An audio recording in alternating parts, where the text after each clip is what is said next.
Good morning, folks. So, as you see, I've cleaned one garlic bed, and these are the ones that they kind of look like onions almost. But when you have garlic like this, you have to go through and you have to pick your best plants and thin out all the rest of them. And the reason you do that is because if you don't, then the smaller plants will suck up all the nutrients out of the soil for the good larger plants. So you also want to choose at this time before these flower stems open. You want to choose which ones you want to have flower. Now, this is up to you. You can choose smaller plants like that one or a larger plant like that one. I tend to go with the larger plants because I want more fruit out of my garlics than out of the smaller, which comes with the little smaller bulbs. And just to give you an idea, these aren't quite mature, but that's how big they are. These are elephant garlic. And they kind of, my garlic kind of has a little bit of taste of onion in it because 2 years ago I mistakenly planted onions in the garlic bed. And so now I have a little bit of garlic onion, right? So I'm trying to get rid of that. And it takes 3 to 5 years to totally get rid of that garlic bulb. And you have to be able to go through and figure that out. So if you're planting garlic, do not plant your onions anywhere near your garlic, because you'll end up with round garlic instead of actual garlic cloves. What I mean by that is your garlic cloves will come out and they'll look like this. They'll be round. They won't be actual cloves. So, yeah. Lesson learned. So I'm passing on that lesson to you. As you see, my chives are beautiful. They are blooming. And my marigolds are going. And what I've done is I planted kale. And so I've got kale going. I've got sage going. I've got more chives in here, but they're not doing too well. So we'll see. This plant right here, I think I've talked about this before. This is called lamb's quarter. This is kind of like free spinach because it tastes just like spinach when you cook it. You can eat it raw. I will advise you not to eat a lot of it because it has an anti-constipation drug in it, so that it will clean you out, so they say. So that's what I'm doing today. I'm clearing out my garlic. I've got more kale I got to take out. I got some kale come up there. I got to take that out and put it in the bed. I've also got some free-range lettuce. I didn't plant this lettuce. This is from last year that I've got to take out of here, out of my onion bed, and put that back in my rear bed back there for my lettuce, because that's going to be my lettuce bed. As you see, the kale is coming up really good here. Again, I didn't plant this. This is going to be my tomato bed this year. So I'm going to plant tomatoes here. In this bed here, I'm going to plant my cucumber, squash, and back in the back there, I've got some beans that have come up. So I'm probably going to plant some tomatoes back there with the beans because they grow good together. And I've got 2 sunflowers. I'll show you my sunflowers, how they look at them. My pansies are all blooming. My blueberries, oh Lord, look at this. My blueberries are almost ready. They're starting to change color. And this is packed full of blueberries. Look, this one too, packed full of blueberries. Now, if you didn't know, blueberries is a plant that when you plant one, you won't get any blueberries off it. You have to have two different types of blueberries in order to get blueberries. So, see my sunflower? So I've got 2 sunflowers, and they've got to go in the ground this weekend. My tomatoes are coming good, right? I've got squash here, marigolds here, so I got more marigolds.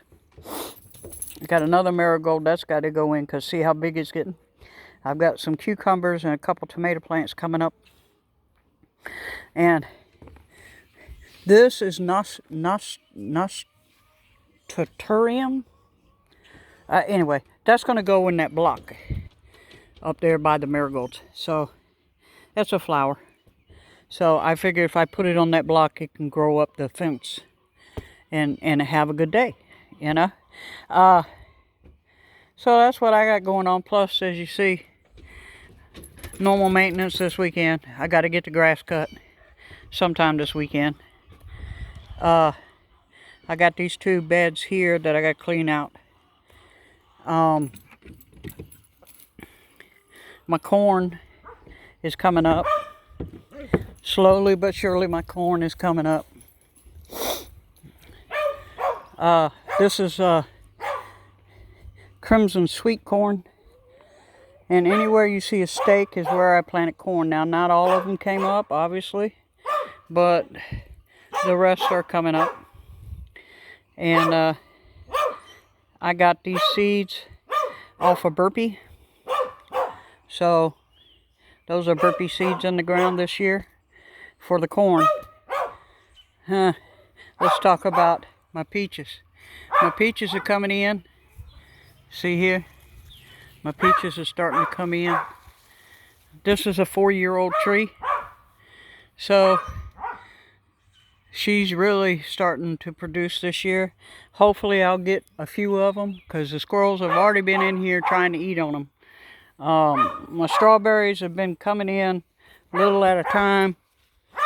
You know, I've been in here getting a little bit here and there. And they're still blooming because it's still cool enough for them to bloom. This is my celery. As you can see how big that is. That's my celery. But this is my strawberry bed. I just planted the celery there last year. Just figured, well, it was on one side of the bed. And the strawberries are starting to propagate all the way down. So I'm going to have to move this.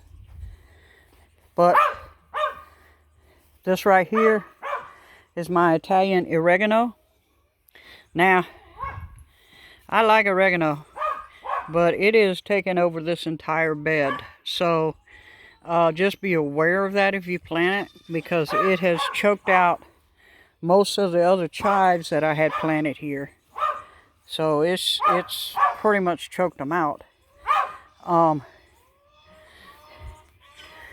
have right here, I've got cilantro, and then I've got parsley here.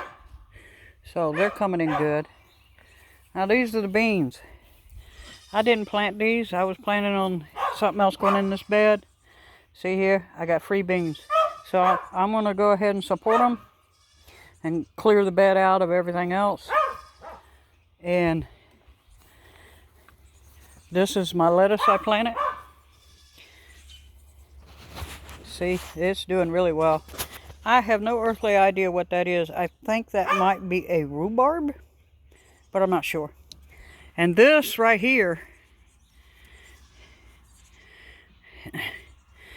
I think it's kale, but I might be wrong, and I'll have to research that. But it is getting absolutely too big for the bed, so we're going to dig it up and probably put it in the corner there. It's just getting too big for the bed, and I can't even put the greenhouse on the bed now, so I don't like that. So we're going to have to do away with that. And this is going to, that's where all that lettuce that's down there is, in that other bed, is going to come back here. It's going to be put in here. Like I said, I don't know if this is a rhubarb or a potato. I'm not sure. So we're just, we're just going to let it grow. I think it's rhubarb. I do think it's rhubarb. With my apple tree, and I don't know if you can tell, but this is a year-old apple tree, and it's already starting to put out little blossoms. So we're starting to get little blossoms. This is a year-old peach tree. Now it's coming up with peaches too. This is a different peach tree from that peach tree. So yeah, that's doing good. My raspberries are gone crazy. I planted them beside the chicken coop thinking this would make a good, barrier for the chicken coop. So I planted the raspberries, another, I believe that's a blueberry, and blackberry.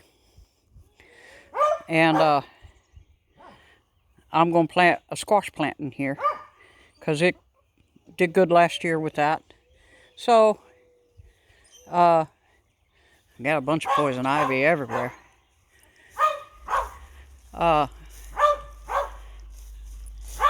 This is an elderberry cutting I took last year, and as you see, it's already put out 2 other elderberry, and the birds absolutely love this plant. So I planted this last year. It bloomed and only had about 12 berries on it, but you can see the birds have already been in here on it, and they absolutely love it.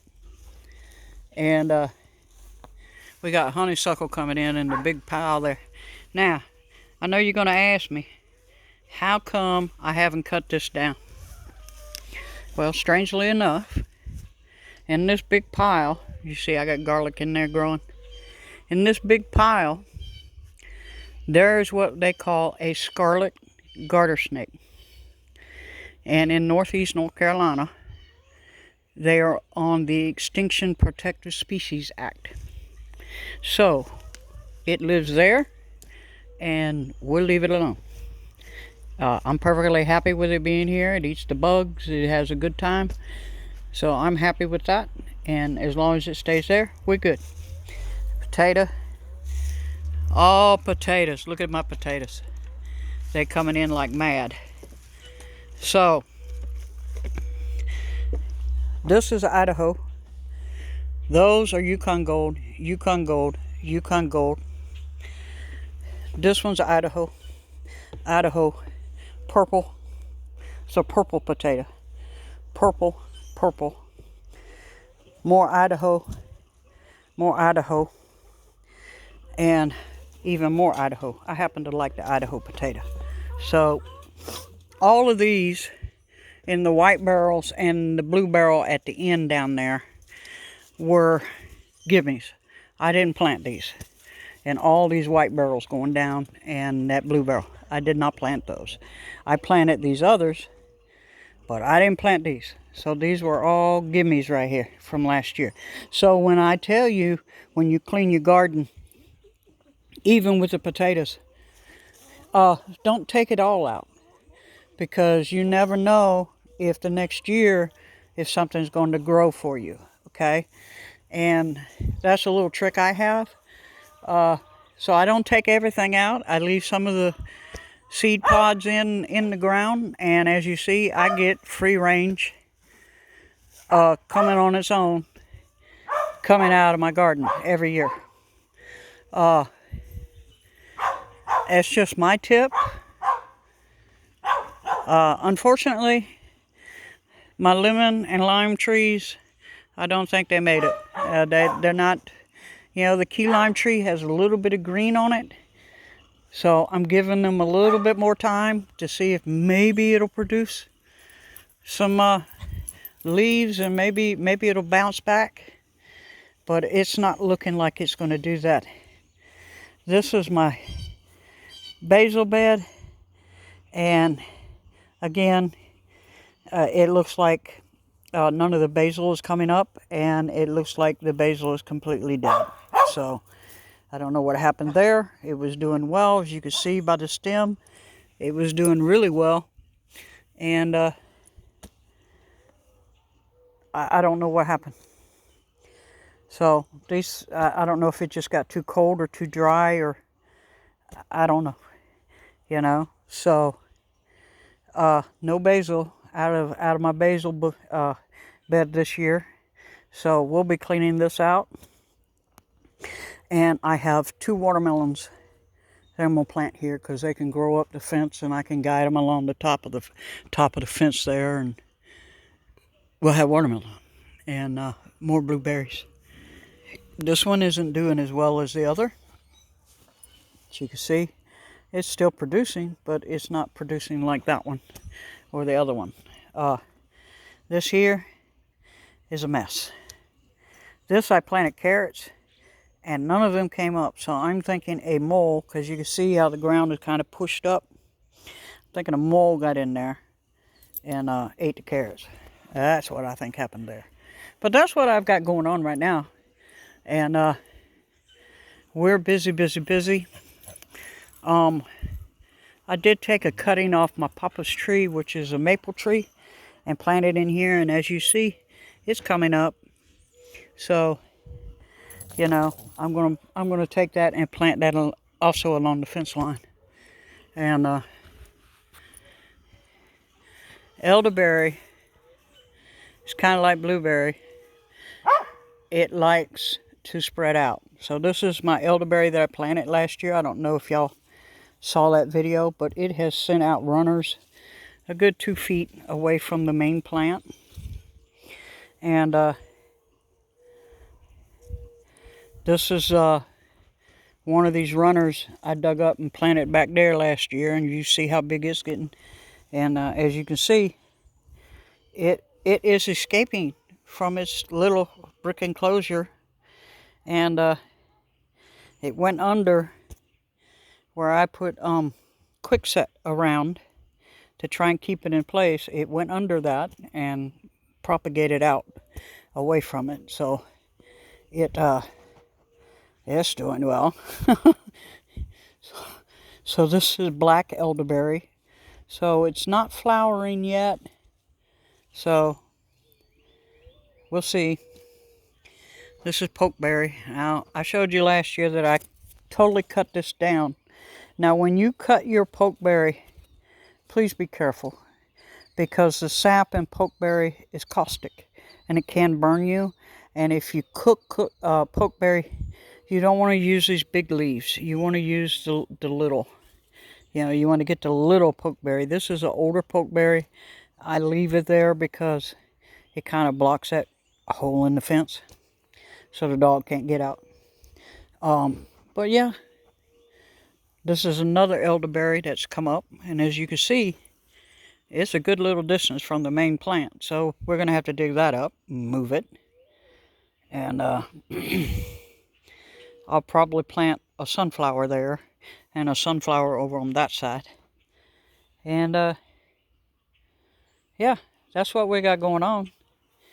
I just thought I'd share because, you know, it's springtime going into summer, and this is when you want to thin your main plants out so the bigger plants have a chance to grow bigger and do what you got to do, right? Now, you notice that I threw down a bunch of garlic seeds down in the bed. Well, once I get this thinned out, I'll actually bury those. So next year I'll have more garlic. That's just the way I do it. I mean, it's not perfect. You know, they come up every which way, but it works for me. And I'm a big proponent of, if it's easy, do it that way. I had my puppy dog going crazy because the chickens are moving. And I got one chicken that she's done gone almost completely blind. You see she keeps bumping into the fence. That's that brown chicken there. She's an Easter egger. She's 4 years old. So, you know, she's probably on her way out. I've done everything I can. I mean, I tried taking her in, giving her antibiotics, and putting her in a towel, and, you know, she's drinking and eating, but I think she's gone completely blind. And I've treated all the other chickens with antibiotics just to be on the safe side. And I've also put DE all through the fence here, all through their run, and inside their hutch, to try and knock down any possibility of parasites. This is some of the things that you do as a homesteader. I know I'm walking around a lot, but I like to walk and talk. And so if that disturbs you, I'm sorry. It's just my mind is going through 50 million things I got to get done, because it is springtime. It is going into summer. So we've got to get our bigger plants put in the ground. We got to figure out where we're going to put them. And we've got our just basic maintenance that we've got to keep up on. So yeah, that's what we got going on here. And I went to the store yesterday, and I bought some condiments, you know, mustard, ketchup, mayonnaise, some bread, and some coffee creamer. And just that little bit. Oh, some milk bones for the dog, which was kind of expensive. It was $7. And some conditioner, hair conditioner. All that together cost me about $30. So, you know, the comments by these officials up in D.C. saying that the inflation's not bad, blah, blah, blah. Let me tell you something. Let's talk about some news, okay? Arnold Transportation has filed for bankruptcy. Now, some of you who are not in the trucking business have never heard of Arnold. Mother Trucker covers trucking news fairly well. So if you're interested in trucking, I would suggest that you subscribe to his channel. Bonehead Truckers also covers some of the stupid stuff that we truckers do out here, and also trucking news. So that's another good channel that I listen to also. That's if you're interested in trucking and get a good reflection of what is actually happening as far as inflation and job market, okay? Appalachia Homestead put out a video yesterday saying that Rue 21 was filing for bankruptcy. That's a store. It's in a lot of strip malls in smaller towns. If you haven't subscribed to her channel, I would suggest you go listen to her, see if you want to subscribe. She is very knowledgeable on what she talks about, much more than I am, because I'm in a truck all day. So I don't get a lot of news, but as a trucker, I can tell you that when truck companies, especially big ones, Arnold was in business for 92 years. So when a big company like that goes under, and you're going to say, well, that's not a big company. A big company has 500 plus. Okay. For us truckers who have been around for a while, Arnold was a fairly big name. For them to go under, that is a warning sign. It's a warning sign to every trucker out there to be aware that the economy is so bad that people are not buying things, therefore things are not being shipped, therefore freights is down. So some things are going to ship anyway, that's the essentials, but a lot of the luxury items are not being shipped anymore. They're just not, because people can't afford to buy them. Okay?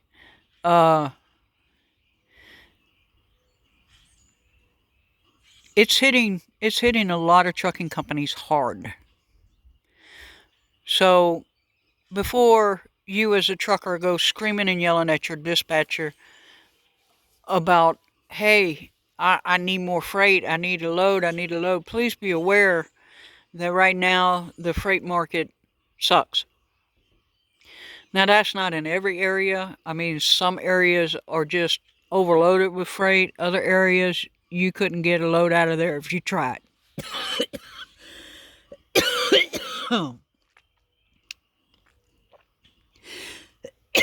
But we as truckers, we know that when trucking businesses start to go under like that, that is a sign, it is a very bad sign for the economy. Because it's been said, I don't know by who, but truckers are the heartbeat of America. America rolls on wheels, not rails. I read news where J.B. Hunt lost several contracts, and they are trying to move people who were on those contracts, drivers who were on those contracts, to other contracts. But some of those drivers are going to be laid off because there's just no freight lanes to sustain that many drivers. So some of them will end up losing their jobs, and some of them will end up going back over the road. That's very hard for a person who's been used to local to go back over the road. It's really hard, okay? I considered doing that before I got the job I'm in now.